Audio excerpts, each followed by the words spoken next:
Where the hell's the camera? Ha! Jumping the gun a little bit here. Can't afford to waste time tonight. I'm already pushing my luck. I shouldn't be up doing work this late, but I've been working all day on getting the fume cabinet running that I want to give it a shot. So, easiest way to give it a shot is to actually build something. So we're going to build some more USB-C meters. Just quickly clean the bench down a little bit. I don't know why, but it's surprising how much muck gets picked up every single day. Like I will clean this down several times a day. Sometimes, yeah, certainly at least every day. I'm used to the camera being up here instead of here. Anyway, certainly at least every day I clean this down, and it still just collects muck out of somewhere.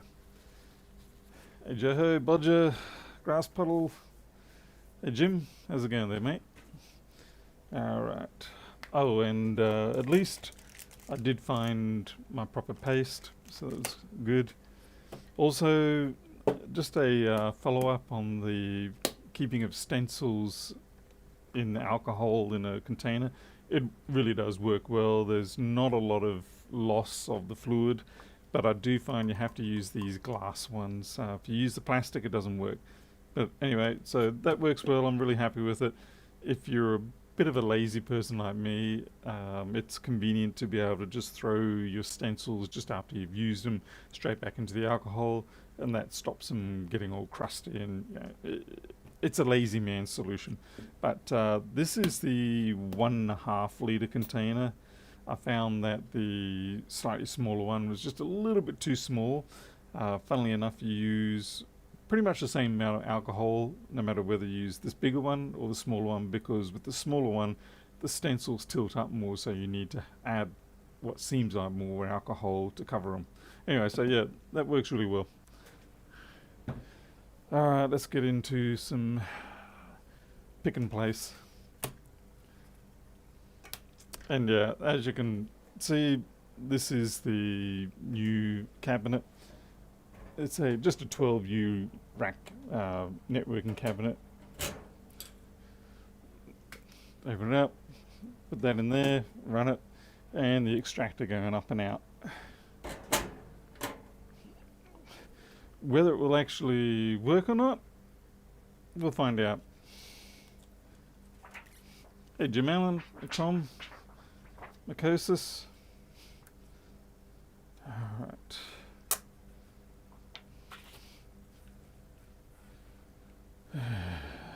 Let's do the deed.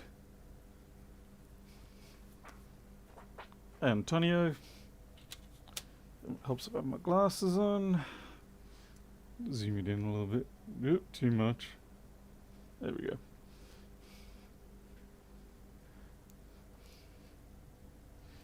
Let's see if I've got this. That looks about right.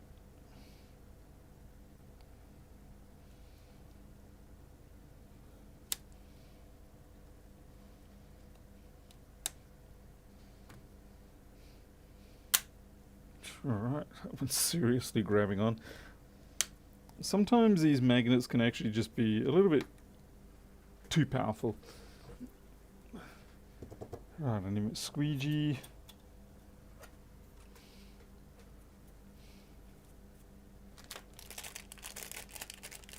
So this is the paste that we prefer. This is the one that does not smell like curry. Certainly not to the same degree.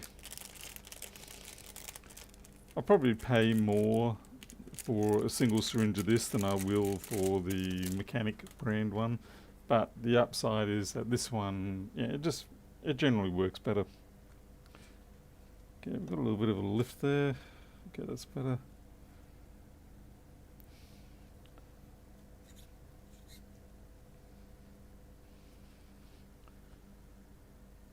Okay, here we go. Hopefully that should be enough paste. It's a bit of a nuisance if you don't put down enough and you've got to come back and add more. It tends to ruin your workflow.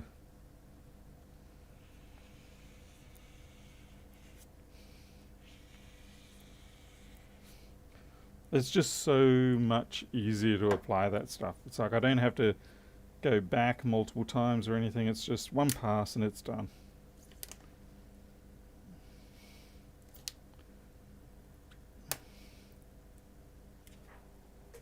Okay.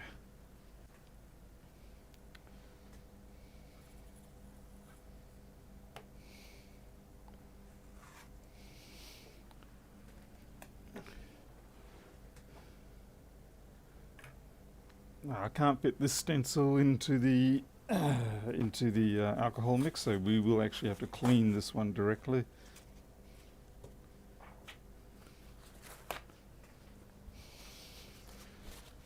Which is why it's often nicer if you can do multiple runs.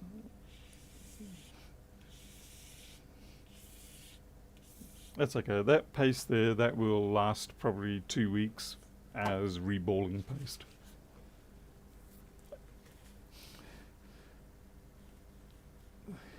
What's this, Jim Allen? You sending my case, or did I make a $5 cap fund? What? I thought I did.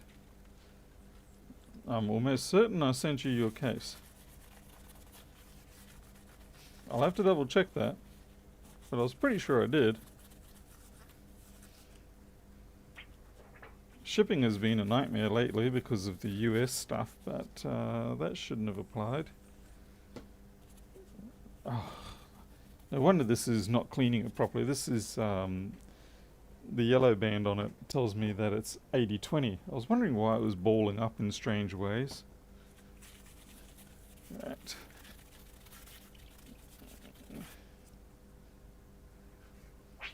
Hey Brad, how's it going? Good to see you there. Yeah, that's kind of left me in a bit of a messy situation. I've got water on the stencil now.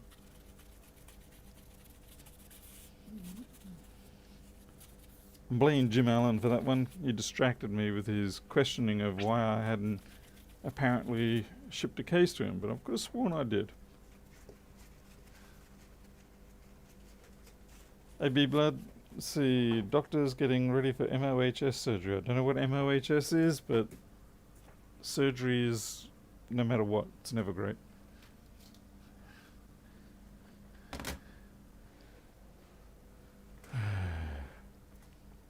Hey Teresa, what's the shelf life? In the tube, it's usually 6 months. I've never had a situation where I've had to discard because of shelf life issues. Okay, looks like we've got some overhead lighting incompatibilities here. Oh well.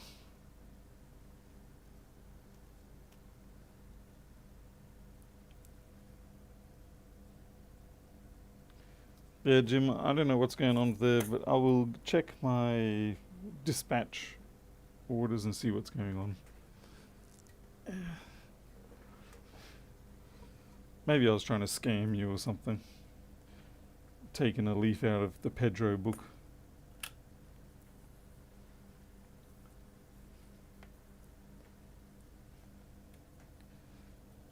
Okay, zoom in a little more. I don't know why it's gone all overexposed.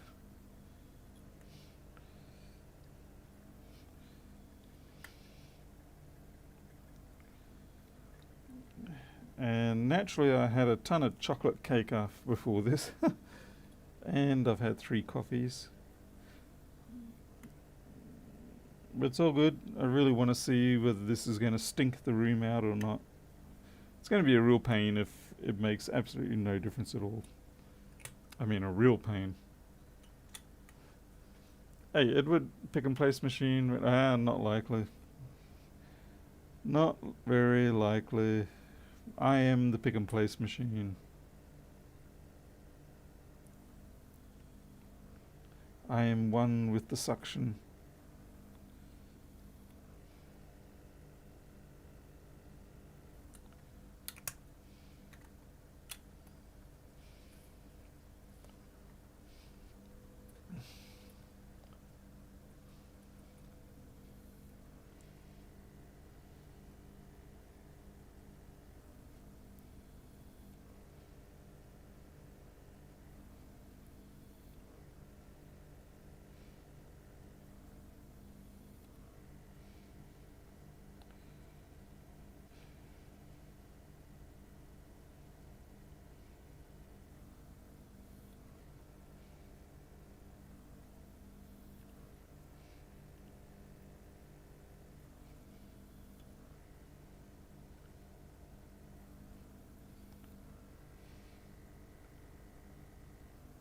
trying to go a little bit slower with my pick and place, rather than trying to be a madman and outpace the machinery ones. Let's try to get a little bit cleaner when I put things down.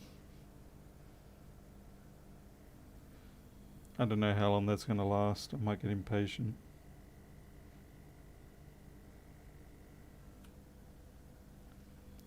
But as I've said in the previous streams, this paste is a little more forgiving. So I can, like if I put it down slightly wrong, I can give it a tap, shift it across. It's all good.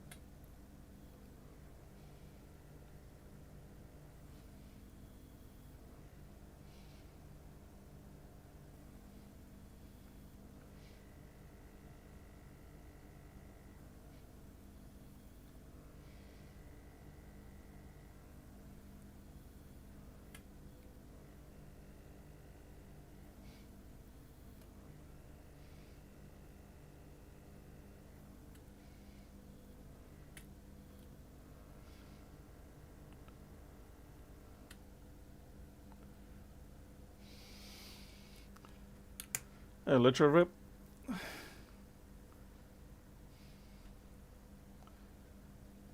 How's things been on your side of work there, Brad? Crazy customers? Then again, that's a never-ending thing. I've been watching, although it's not directly related to you, I've been watching some guy, I think he's in Brisbane, and he does violin repairs.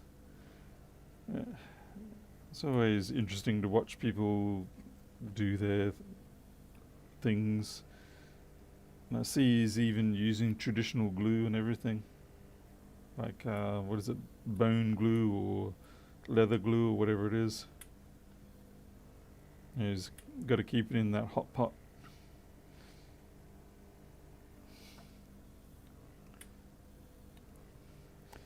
But it is also interesting to see how no matter what industry you go in, there's always some cowboys causing grief, destroying things that they shouldn't destroy. You lost 1 to 2k a week, yeah. Have you got that back up and running now? Because I've finally got mine back up and running. But yeah, it kind of, not only just the sales, but it just sort of knocked the momentum out of everything.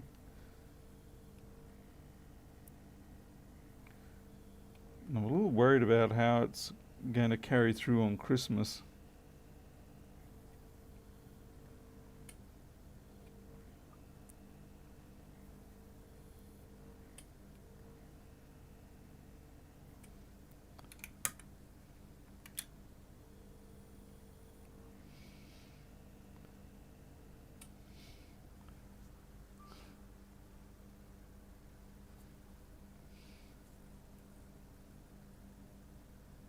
Hide glue, that's the stuff, yeah.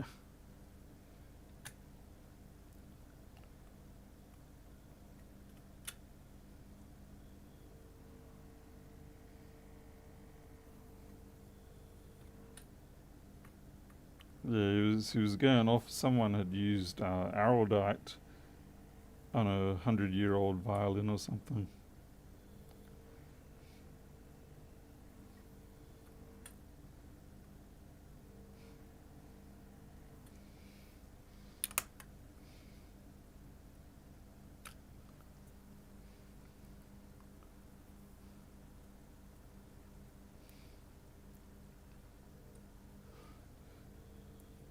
Brad, can you actually afford to do that? Because I can't. I had a backlog. I've cleared the backlog, but I've still got to keep plugging away.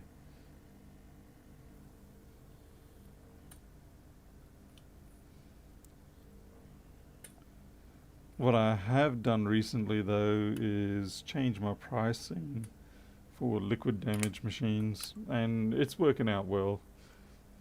It's working out well because, for one, people actually take it seriously, and secondly, I feel like I am actually getting now paid for the amount of work I have to do on them. Whereas previously, people were being a little bit flippant about getting liquid damage fixed. They're like, oh, just can we give it a go? You know, I just want to see if I can get the machine running again. And I'm like, no. Mostly because if you've got liquid damage, you really don't want to just see if you can get the machine running again. You're getting your data back and that's it.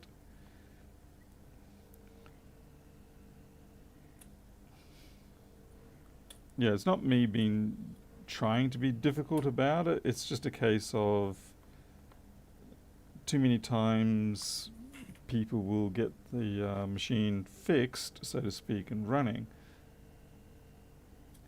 And then 3 weeks later it crashes and burns because of the liquid damage, and then they get really upset.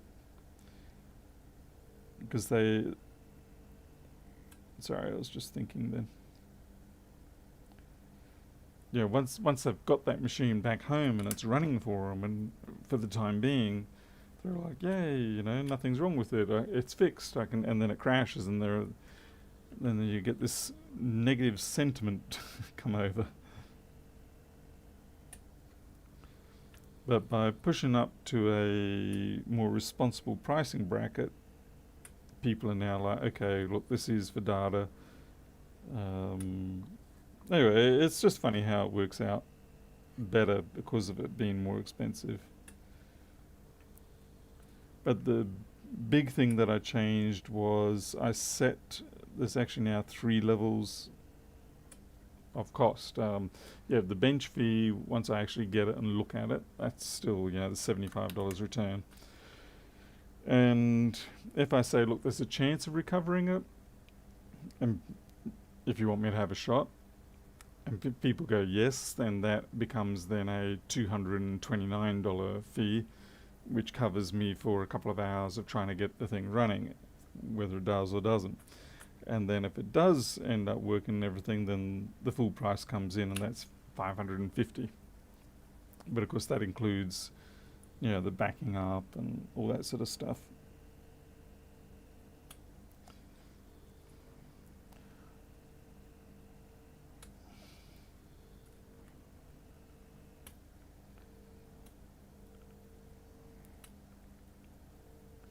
Whereas before, with the existing pricing structure, I was getting very frustrated with liquid damage machines because I'd be putting a lot of time into them, and it just wasn't a good return on. It wasn't a good return on time. Yeah, Mycosis, they epoxied an antique violin. Flipped if I know why, but yep, they did. I guess they felt like it was going to be structurally tough. Brad, that sounds pretty sadly normal. So you got too much work as it is. PCB salesman, nice project, but we can't have. Oh, right, yeah, I see what you're saying. Yeah. I usually try to keep about 3 different things running here. Of course, sometimes all 3 decide to take off at once, which is always hilarious. And equally hilarious, of course, is when all 3 die at once, and you're like, oh great, now I'm in trouble.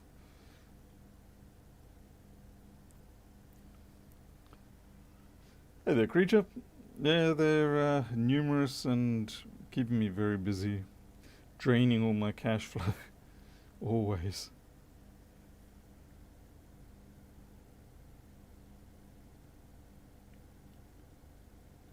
Yeah, this paste is just so much nicer than the mechanic paste. It holds onto the parts. You can feel when you put the part down, the paste grabs on and says, "I got this, buddy. I got this. It's not going anywhere." Whereas with the mechanic one, it's like, "What? You gave me a part. Well, what do you want me to do with this part? Whoa! Why are you sticking it on me?"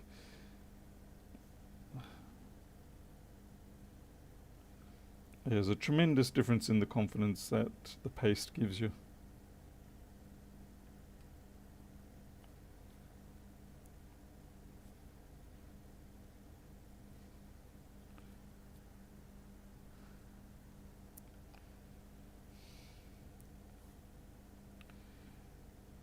gonna lie, Brad, that's pretty much life as far as I can tell. Yeah, every time we think we're getting onto a bit of a run, yeah, things are starting to feel like, oh yeah, we caught a wave this time, yeah, we're actually getting somewhere. It's not long before something comes along and completely upends everything. And throws you in the depression dumps. And you're like, what the hell am I even bothering for? Yeah, maybe I should just switch over to a life of crime, because quite frankly it seems a little more lucrative.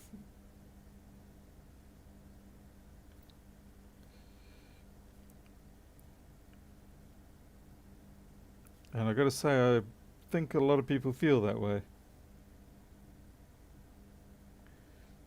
A lot of people want to do the right thing and do things properly and all that sort of jazz, but you don't really get rewarded for it from what I can see. At least not well enough, often enough. Instead, you do all that, and at the end of your life, for the majority of people, you feel like a chump. You feel like you've just been had. So, thanks for your dedication and service. Nice cheap words. Now die. Pretty much feels like that.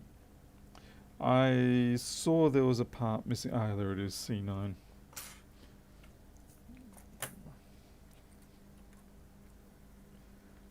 Text life? I'd say that's life. It doesn't even have to be text life. It's just life. And there's enough people out there trying to tell you that it's okay, just keep trying, blah blah blah. And they don't realise it, but they're basically just making you commit even more of your life away for no good reason. Anyway, I don't have a good answer for any of it, but I will, empathise and commiserate with people who feel that way, because it really feels like life is just a big long series of letting you think you're getting ahead and then kicks you in the ass. Alright, let's see if this is going to be a butt kick or a happy day. Okay.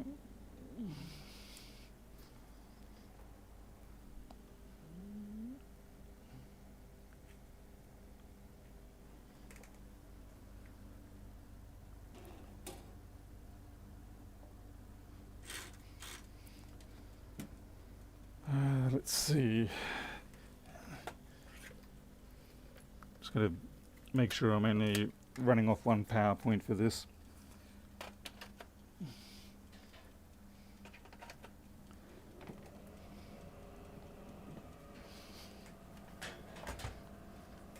Okay, let's get it started.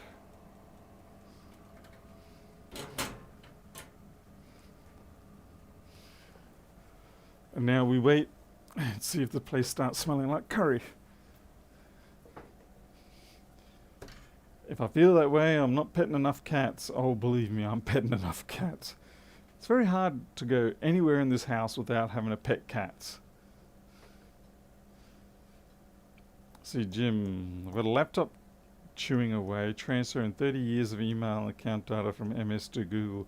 Oh, that's fun. Yeah, I've still got my emails from the 1980s, not 80s, 1990 sort of thing. Oh wait, that is 30 years. Oh shit, okay, whoops.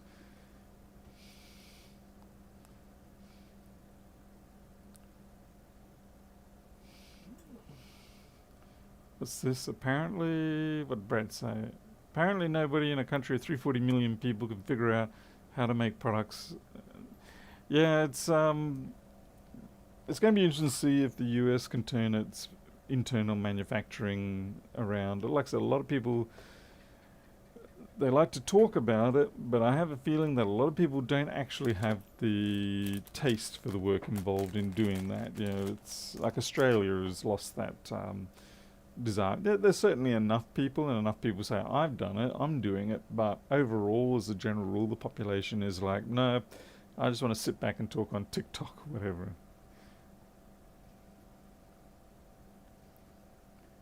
See, they're raiding your mate's beautiful city of Memphis. The amateur photographer. Wow. Why are they raiding the city?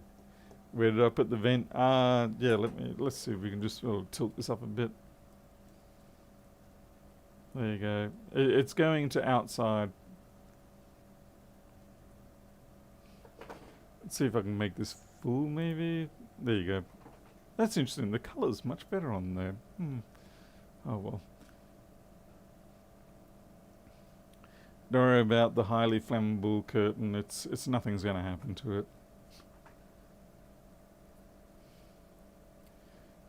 Do you ever change fuses on MacBook battery and how to do this? Because fuses heat activated part. Pasadena, are you talking about on the battery itself?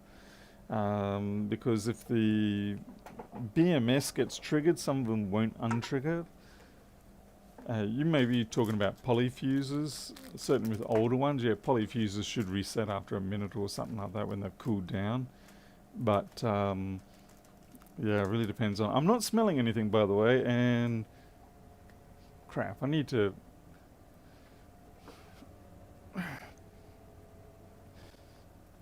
I'm going to have to reposition the controller. We're at the preheat phase, 137 Celsius. So... we should start smelling it soon. If we're going to smell it, we'll start smelling it soon. Nothing yet. It's actually not a curtain. It is from Kmart. It's like a cheap single bed. Just throw a blanket, as it were. It's not really, but it's so much cheaper than curtains. And I just, fold it out half over the bar, and it blocks out the light so much better. So yeah, okay, I am starting to smell a little bit of flux, so there's some leakages in there. I can see it smoking up. I can see there's a couple of holes that I might have to... overall, though, it's doing better.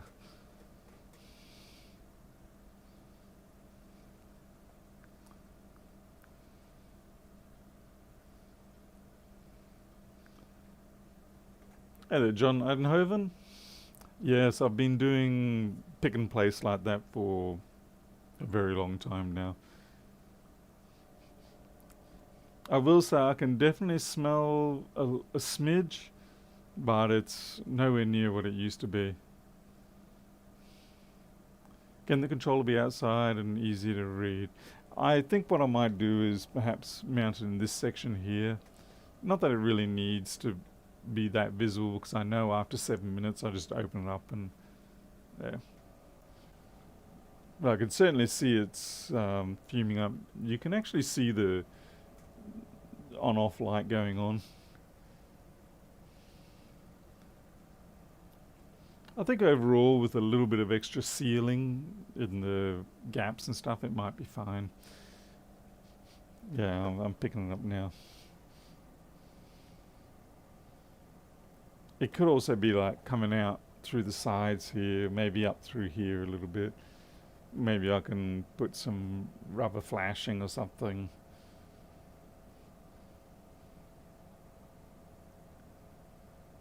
What also doesn't help is that at the top of that rack, it's just got a normal sort of like fan grill pattern up there.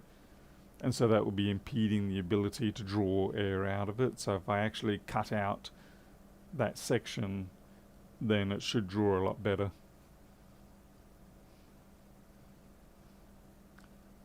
See, Brad finally got an ultrasonic for flux removal and electrolube swass.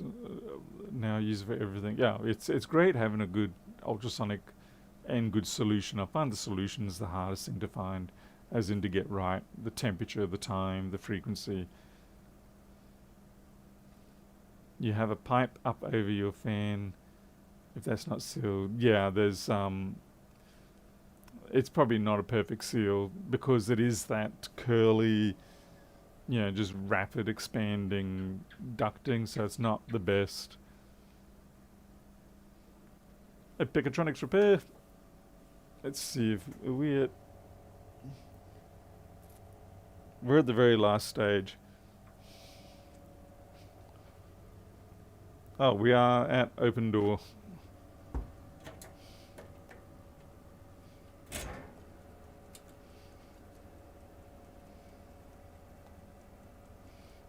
There is a bug in there that just flew out.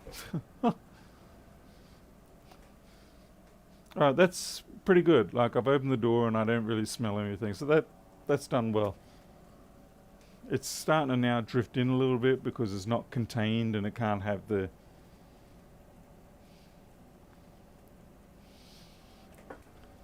Given that I am actively drawing air through this, I probably can wait up to about 12 minutes or so before I have to open anything up.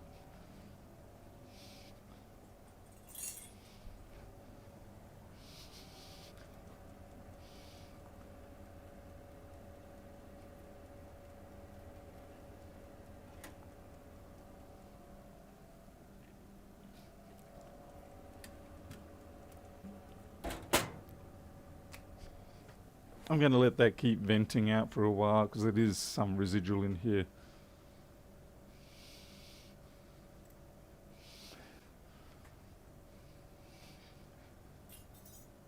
I just realised I didn't even have the extractor on in here. That always helps.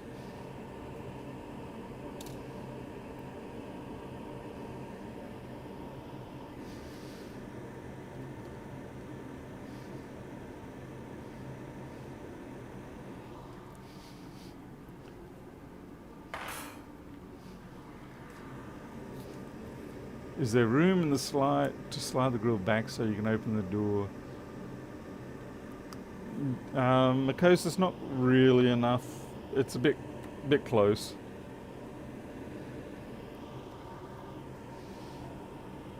Let's see how we went.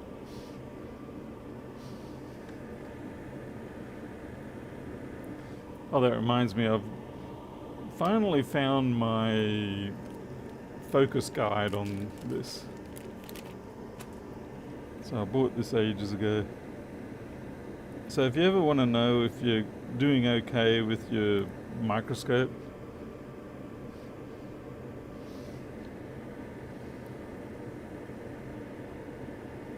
so it's nice to have the graduated marks and things like that. Allows me to pick it up. It's interesting that there's a little bit of bias that you can see the ring light on the right hand side but not on the left, and that will be because this is not it'll be because the fact that the camera is coming off one eyepiece as opposed to a stereoscopic both. Hey there, Keith and McDermott. Anyway, let's have a look at these. Let's see how good or bad our cooked muffins are.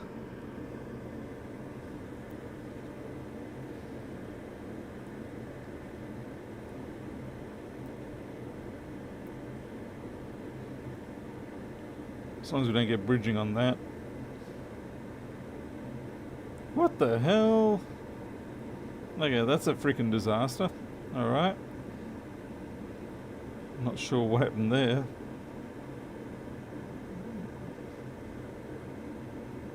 Okay, we definitely...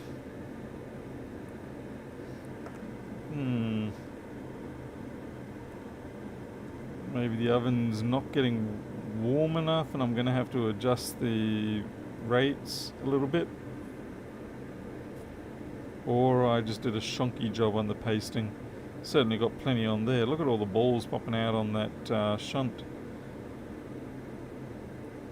Yeah, I think I just did a shonky job there. I mean, it's all entirely fixable, but it's a little shonky. Out of practice, I guess.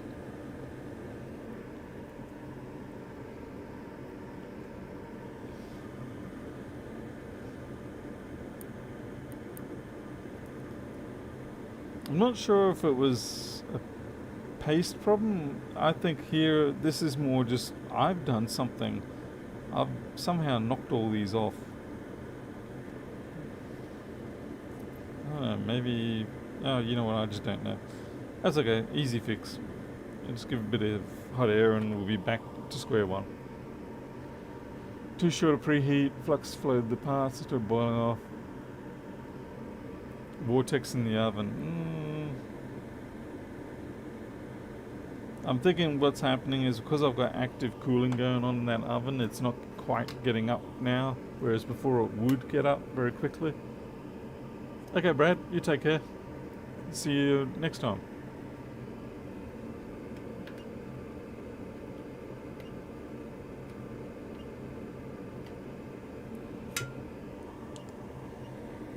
Anyway, we'll fix this up.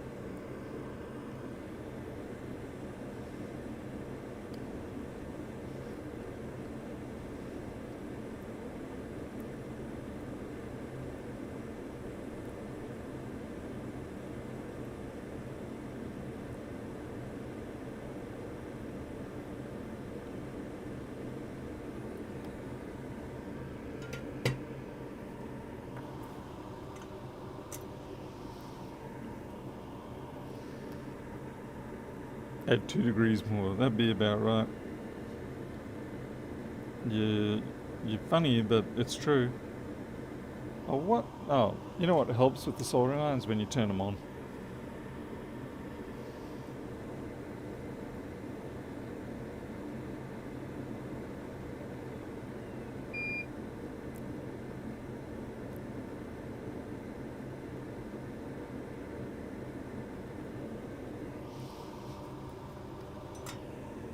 Well, like I said, at least that was pretty easy to fix.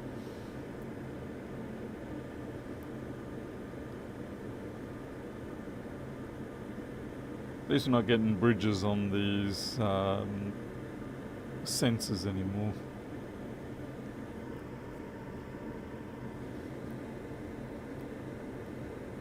I definitely need to change the foot patterning, the paste pattern for that shunt. Almost always has too much paste. Yeah, I can see a free solder ball there.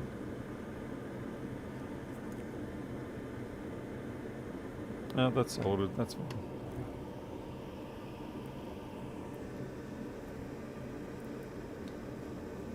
Hey there, 8-bit.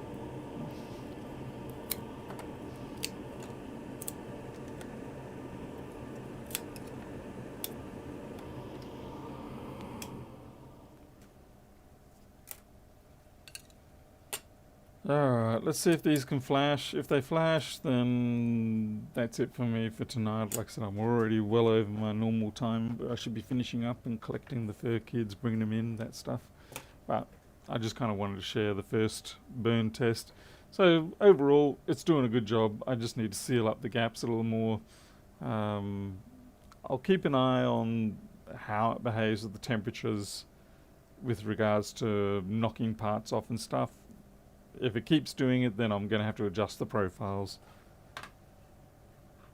USB jack anchor had one low solder. I'll have a look at that.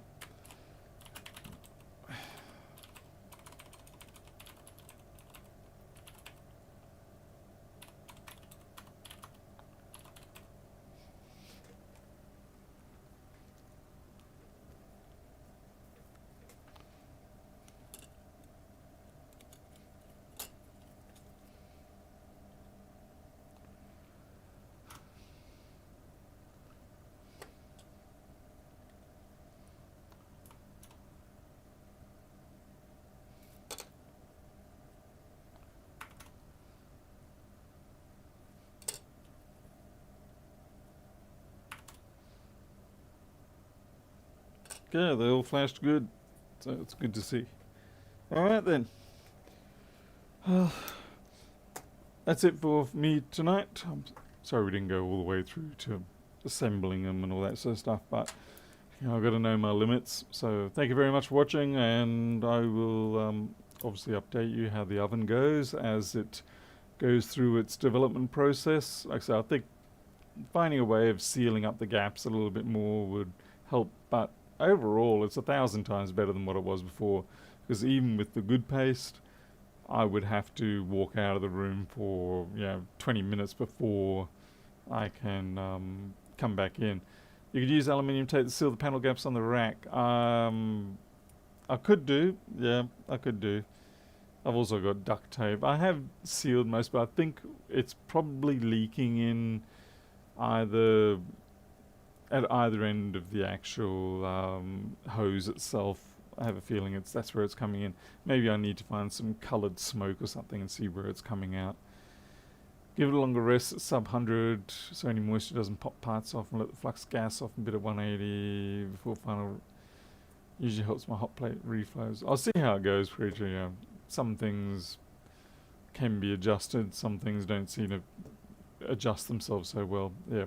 Alright, I'm out of here. Thank you all for watching. I'll see you